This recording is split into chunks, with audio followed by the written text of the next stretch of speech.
Hey, Pop Culture Pals, I'm here with a blast from the 80s past. Well, 1979 in some cases, but we'll call it that. Do you remember Dynamite magazine? This was a celebrity driven cartoon thin magazine that Scholastic Books used to put out for kids in the 80s. Again, the early sort of young version before if you were too young for teen magazines, you would get Dynamite magazine. And Dynamite, one of the best things about it, is it would have a poster in the middle, fold out poster you could put on your wall. I've got some of those today to show you. I was in an estate sale and a person had collected a bunch of them stuck in a folder in a filing cabinet. This is why you search everything in estate sales. Granted, the condition of a lot of these isn't great, but they're still pretty marvelous. In addition to the Dynamite, we also have, as you're going to see first here, are some Scholastic book posters, also from 79 and the early 80s. These would have been posters you bought at the Scholastic book sale. Either, remember those little newspapers you'd get in school where you'd check off the box of what you wanted to buy, or the bookmobile that would come and you would pick up books and you could buy posters. The first one we have is Andy Gibb. The person who collected these was very into the Gibbs. You're going to see several versions of that. This is a Scholastic 1979 Andy Gibb poster. Oh, I did love Andy back in the day. He's very missed. And then on this side, you can see this is what these Scholastic book posters were like. The other side would be advertisements for books. In this case, The Courage of Sarah Noble and The Secret of the Andes. Arrow books on the top of the charts. This one's in pretty good shape compared to all the rest of them. The folds are not cut through. There's a little bit of damage, but again, it's from 1979, so it's in better shape than I am. This is another Scholastic poster from 1978 this time. Sweet, sweet puppy in his hat. Adorable, all the rage. And on the opposite side here, hats off to Arrow Books. They're doggone good reading. $1 Billion Hobo, which was a movie tie-in book. The Gray Ghosts of Taylor Ridge by Mary Frances Shurow. Vic Crum wrote that one. And the famous Mark Twain, Prince and the Pauper. Interesting collection here. I don't know, maybe the paupers in both of these. And despite the fact that this one has ghosts in the title, I've never read that book. We've got one more Scholastic here going this way. I adore this one and I'm severely tempted to keep it, but I have no place to put it. This is the Dynamite Monster Hall of Fame book cover art for the book. We're going to see it when I flip it over. This is from, it says 1790. That can't be right. 1978. That was the poster number. Gorgeous, gorgeous art, but you can see there's some, maybe, I don't know if you can tell, there's some funky rippling through here, a few puncture marks, and again, the fold is, starting to go through. But on the other side, we have the advertisement for the book. Enter the Dynamite Monster Hall of Fame if you dare. So this is Dynamite. You'll recognize the logo. That is the magazine we're going to talk about in a little. You'll find dozens of freaky fiends and creepy creatures from your favorite films and nightmares. The Dynamite Monster Hall of Fame is available from Arrow in November and again in January. What's that about? Not in October, November and January. I had this book. It was a nice, again, kids, young teen, excuse me, look at all of the typical Universal monsters. Fun book to find. Beautiful art. Let's take one more look at it. Look how great that is. This one I need your help identifying. This is Columbia Pictures, 1979. That's all I know about it. We've got Ice Skating Girl. Let's come down a little bit and get a better look at her. Let's see if we can get a little better look at her here. Clearly from an ice skating movie. What was that? Late 70s?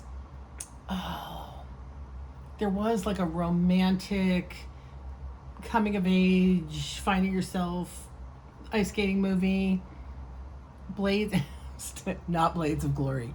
Oh gosh, somebody's going to tell me and I'm going to know. But Yeah, I don't recognize the girl. I don't think it's like an Olympic skater. I do believe, because it does say Columbia Pictures, I think it's from a movie.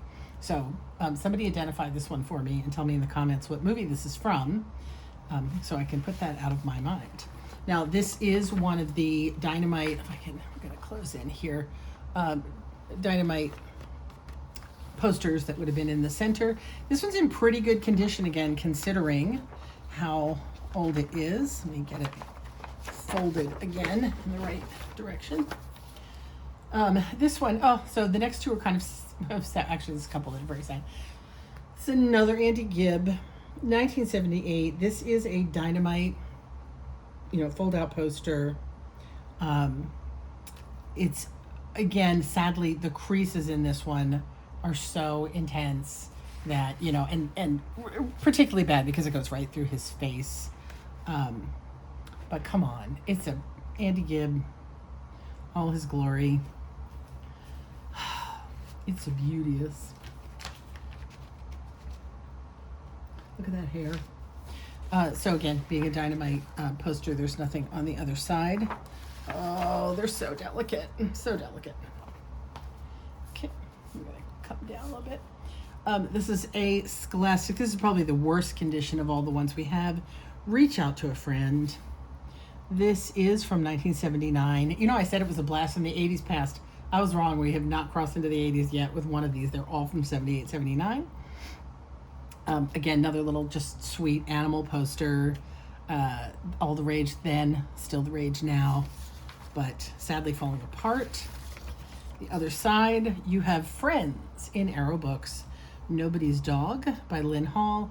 The Mad Scientist Club. Can't see the name. Oh, the author's really hard to see. Bertrand something. I actually think I did read that one as a kid. The Secret Horse. Most of these books actually would be a little late for me. Oh, I see why. See, there's some, never mind. Anyway, 1979 books. And you see, somebody was trying to sell all of these posters for 10 cents each. It's pretty funny. Probably some child who was selling them. Another one that is sadly in really bad condition. So this is another Scholastic. Let's look at the other side first. Some great posters on the back. Superstars in Reading Entertainment. 20,000 Leagues, Jules Verne. Bedknob and Broomsticks by Mary Norton. Tie-in to the movie, or I guess the book the movie was based on. And The Black Pearl by Scott Odell. The Black Pearl I feel like I had to read in school. I don't know if I've ever read 20,000 Leagues. We have it around here. My husband is a huge fan of the Nautilus ship. We have a lot of 20,000 Leagues sort of collectibles around the house. I have seen Bedknobs and Broomsticks. I have not read that book. This is 1978. And look, Bee Gees from Sgt. Pepper. First of all, it's kind of a terrible picture. Clearly, they blew it up too big and it's cut off. I wish they had just pulled it back just a touch to get more of not cut people's heads off. I love this movie. If you don't, shh, keep it to yourself. I know it's a very controversial film with Beatles fans, whether you like it or not. I adore it. I love the Bee Gees. I love the Bee Gees in every form. Their Sgt. Pepper form, their disco form, their pre-disco form. I love the Bee Gees. Very, very bad condition. Again, the creases are really going, and there's just a lot of like extra double creasing. Oh, it's starting to rip in half as well. Just a lot of extra double creasing things here. This one was really in poor shape. And again, I'm assuming it's because somebody, a child owned these and, probably didn't store them well until this adult took over. So we go to Dynamite. Let's actually switch the order here. Look at this one, and then we'll look at that one. This is a unusual Dynamite poster of just a lone bike rider against the setting sun. It looks like this is part of a series. I saw a very similar one with a skateboarder on it. Condition, again, not really great. There's a lot of creasing and just crinkling all around. But for the age, if you had this poster as a kid and it just brings back memories, then there you go. And last but not least is this piece. Let me actually fold it here. I think we'll be able to get a better look at what it is. Let me come down a little So this is something Dynamite used to do. This is also 78. So you pull out the poster, and then you would cut out on the fold lines, on the dark lines, I guess, actually, to get cards. So this is the front of the card, and then when you fold it, you'll get the inside of the card here, which we'll look at in a second. So we have season's greetings from the Woggle family. I'm not quite sure, but look at that. Pretty super old vintage Christmas picture. Some wacky, weird, fairy sort of floral thing happening. Gads, some great art there. Help bring back the old-fashioned holiday spirit.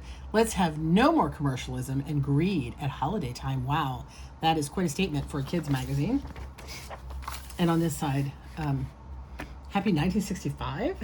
I don't know why, because this was put out in the 70s.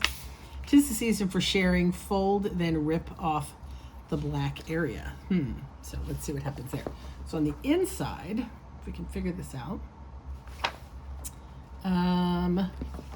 the no more greed inside is this message brought to you by the Sincere Communications Corp, a subsidiary of Interglom Incorporated, makers of fine gifts for the whole family. Catalog available on request, lowest prices in town. Okay, I should have known better. So it was a joke.